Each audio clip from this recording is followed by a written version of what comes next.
one created me. I am evil. Evil existed long before good. I made myself. I cannot be unmade. I am all-powerful.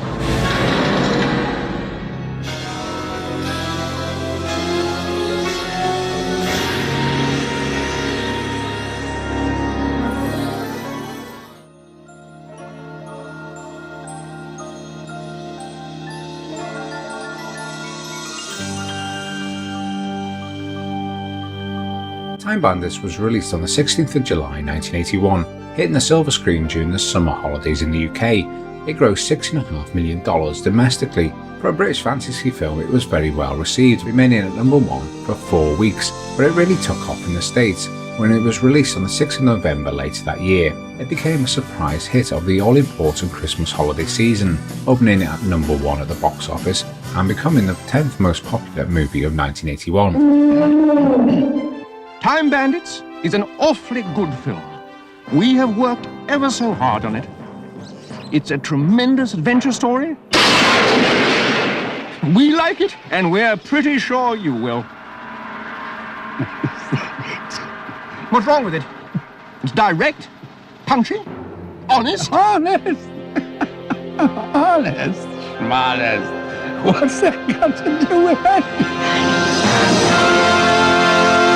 Taking $36 million on a small budget of just $5 million, directed by Terry Gilliam. This was Gilliam's first breakthrough hit in the States. When it was re-released on the 12th of November 1982, it grossed an additional $6 million, taking its total to $42.5 million.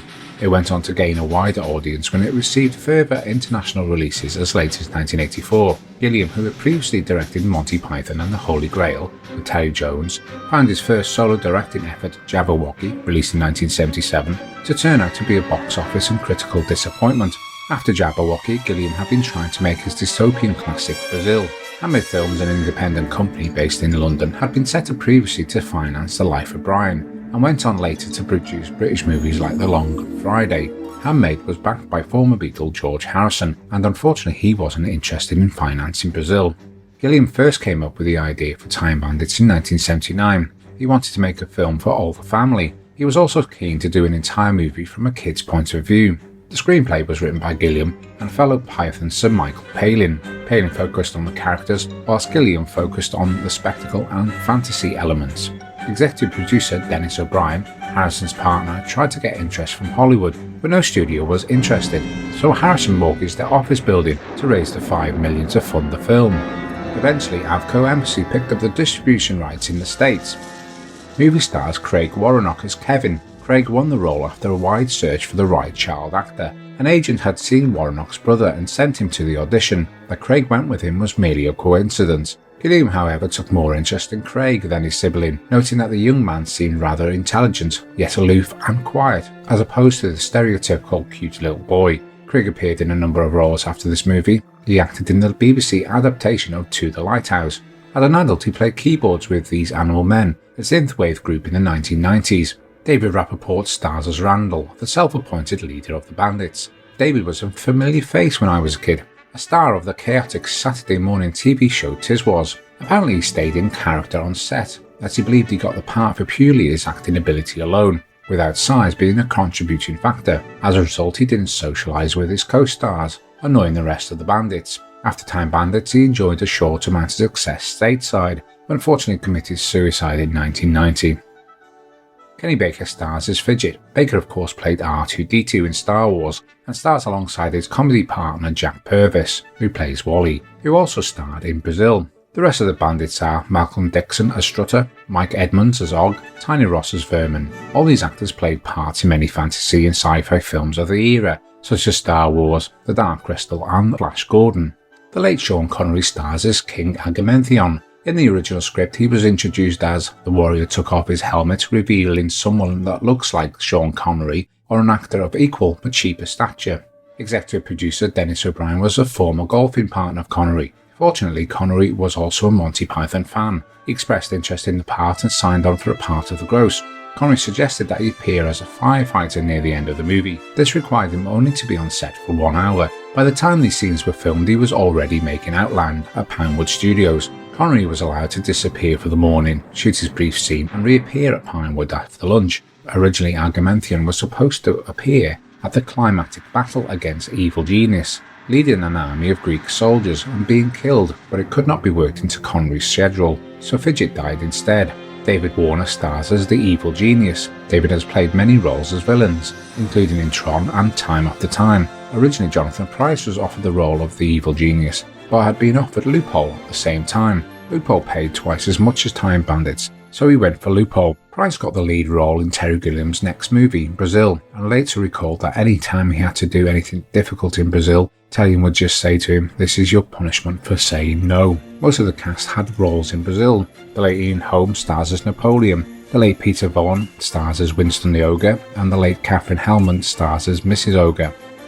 Ruth Gordon was originally cast as Mrs. Ogre, but was injured before production. The studio originally didn't want Hellman in this movie, because she wasn't a big enough name. She was originally slated to play the role in heavy makeup, to look like her husband, but then decided it would be funny if Mrs. Ogre was an ordinary person. British acting legend Jim Broadbent plays the game show compere. Sir Michael Palin plays Vincent. He was originally meant to star as Robin Hood, but O'Brien wanted as many Pythons to star in the movie as possible for maximum profit, so John Cleese was called in instead. Another surprise is Shelley Duvall, who stars as Pansy. Famous for starring in The Shining, was introduced to Gilliam by Eric Idle, so Ralph Richardson makes a cameo appearance as the Supreme Being. Richardson took his role so seriously that he submitted his own Reading edits, complete with the message "God wouldn't say that." He also came up with the idea to dispose of the pieces of the Evil Genius in the postbox. David Dacre stars as Kevin's father. I best know him for appearing in the comedy drama Boone. Sheila Fern stars as Kevin's mother. Most will know her in the UK in the comedy classic George and Mildred.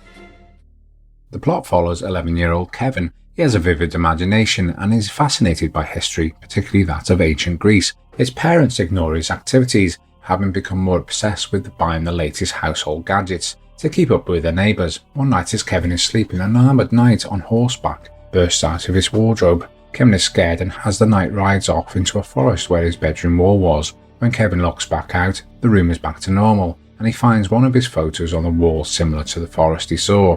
The next night he prepares a satchel with supplies and a Polaroid camera, but surprised when 6 dwarves spill out of his wardrobe. Kevin quickly learns that the group have stolen a large worn map and is looking for an exit from his room before they are discovered. Kevin is hesitant to join until an apparition of a floating menacing head, the Supreme Being, appears behind them, demanding the return of the map. Kevin and the dwarves fall into an empty void at the end of the hallway. They land in Italy during the Napoleonic Wars. As they recover, Kevin learns that Randall is the leader of the group, which also includes Fidget, Strutter, Og, Wally and Vermin. They were once employed by the Supreme Being to repair holes in the space-time fabric, but instead they realise the potential to use the map that identifies these holes to steal riches. With Kevin's help, they visit several locations in space-time and meet figures such as Napoleon Bonaparte and Robin Hood. However, they are unaware that their activities are being monitored by evil, a being who is able to manipulate reality and is attempting to acquire the map himself so that he can remake the universe to his design. If I were creating a world, I wouldn't mess about with butterflies and daffodils. I would have started with lasers. 8 o'clock, day 1. Go! Through evil's actions, Kevin becomes separated from the group and ends up in Mycenaean Greece, meeting King Agamemnon. After Kevin inadvertently helps Agamemnon kill an enemy, the king adopts him. Randall and the others soon locate Kevin and abduct him, but much to his resentment, and they escape through another hole, arriving at the ill-fated RMS Titanic. After it sinks, they are forced to tread water while they argue with each other. Evil manipulates the group and transports them to the time of legends. After surviving encounters with ogres and a giant, Kevin and the dwarves locate the Fortress of Ultimate Darkness and are led to believe that the most fabulous object in the world awaits them. And here they are, the winners of the most fabulous object in the world. The answer to all their problems and yours is here for them tonight. Filming locations for the movie took place in Morocco, at Raglan Castle in Wales, Dungeness on the Kent coast and Epping Forest, and also at Lee International Studios.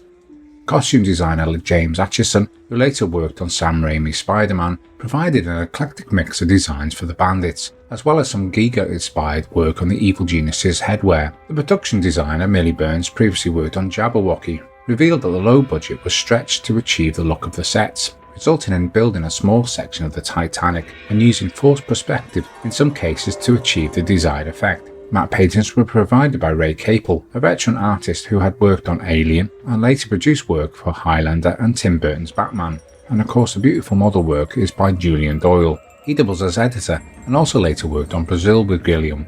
The movie soundtrack was composed by Mike Moran. This is a fantastic score. The opening and closing are electronic, and in between feature full orchestral cues, keeping pace with the colourful antics and adventures on the screen. From the classical period Napoleon in battle, the haunting theme for ancient Greece, and the darkly menacing music for the evil genius. Surprisingly, Mike Moran composed and orchestrated the score in a mere 21 days. He went on to write scores for such films as The Missionary and Death Wish 3. Mike has worked with many artists over the years, including Freddie Mercury on the hit Barcelona, as well as writing for the TV theme tune for Taggart. The score is available on Instrada Records, who finally released the score for the first time in February 2020.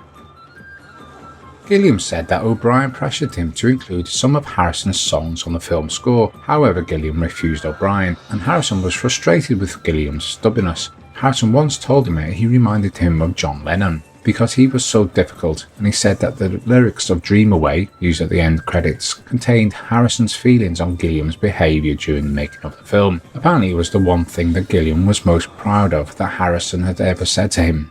There are several black and white stills from scenes that do not appear in the final cut. These include the Spider-Women sequence. Og gets entangled by tendrils that drag him into a cave. The tendril turns out to be a yarn from two 8-foot-old women who are knitting spider webs to capture knights. The scene was supposed to take place right before the bandits enter the fortress of ultimate darkness. Another scene sees Agamemnon giving a knife to Kevin. This was later used when Og takes it from Kevin's satchel to unlock the cage. Other deleted scenes included Kevin waking up at night to find his bedroom flooded with water and the pirate ship sailing through his window, and the bandits trying to rob a bank in the 22nd century London. Unfortunately, Gilliam believes that all the footage is lost.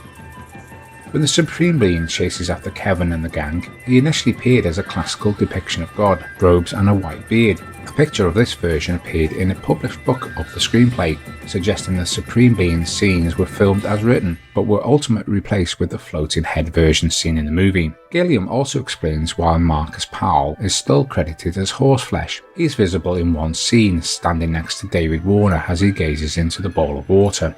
The character was removed from the original band of dwarves, as this would have made them 7 and would have apparently infringed upon Disney copyrights. In tradition, Marvel Comics published an adaptation of the film in February 1982. For many, this was the only way to relive the movie at the time. It has great artwork that captured the look and the feel of the movie. Time Bandits received critical acclaim on Rotten Tomatoes. The film holds a 90% rating based on 49 reviews. Time Bandits is a remarkable time travel fantasy which utilises fantastic set design and inventive special and visual effects to create a vivid original universe. Over the years it has developed a rabid cult fan base, and for many people it was the first exposure to the wonderful world of Terry Gilliam. I first saw the film when I was about 9, and it was one of my favourite films. I remember it being promoted heavily in the UK, appearing on the kids' Saturday TV show Razzmatazz. I've seen it countless times over the years, first on its cinematic release, and then countless VHS and TV showings. I must admit I kind of neglected Time Bandits, which is a shame as it was my first exposure to Gilliam. For a movie that is 40 years old this year, I still find it to be a fun-filled fantasy adventure, despite showing its age, especially in homemade visual and special effects. It's everything you'd expect from an adventure film, including the now visual oddness and early trademarks that we've grown accustomed to Terry's work. The influences from works like The Lion, the Witch and the Wardrobe and The Wizard of Oz are apparent. Also The Hitchhiker's Guide to the Galaxy, especially with Kevin starting his journey in his dressing gown, not too dissimilar to Arthur Dent. Michael Palin brings Python's sense of humour to it. Many say that this is a Python movie, but despite its Python connection, it's very much a Terry Gilliam film. More interestingly, it's a progressive movie. You might say it's before its time, putting the dwarf actors front and centre to the audience, which is refreshing and not the usual supporting characters hidden behind masks and costumes. The bandits were written as dwarves, cleverly so the audience would accept Kevin as their equal. I found the segment with Sean Connery to be the most enjoyable. Kevin finds the father figure that he's sadly been missing since his own parents are too busy obsessing over the latest household appliances. I found it fascinating as a kid seeing Connery appear in such a small role, not too dissimilar to Robert De Niro's appearance in Brazil, which is still my favourite film by Gilliam, but Time Bandits is a very close second. I suppose if I'm nitpicking, the end battle with evil seems to take place in a confined space. It's like the set's too small for all the action. The ending is also rather confusing, with Kevin's parents blowing up, unfortunately making Kevin an orphan. At first O'Brien was against it. Gilliam had to fight to keep it in the movie. O'Brien was unconvinced that the violent ending could stay in after an advanced screening of the movie was held for an audience full of children. The first child was asked what his favourite moment of the movie was, excitedly proclaimed, "The parents being blown up." Mom! Dad! It's evil! Don't touch it!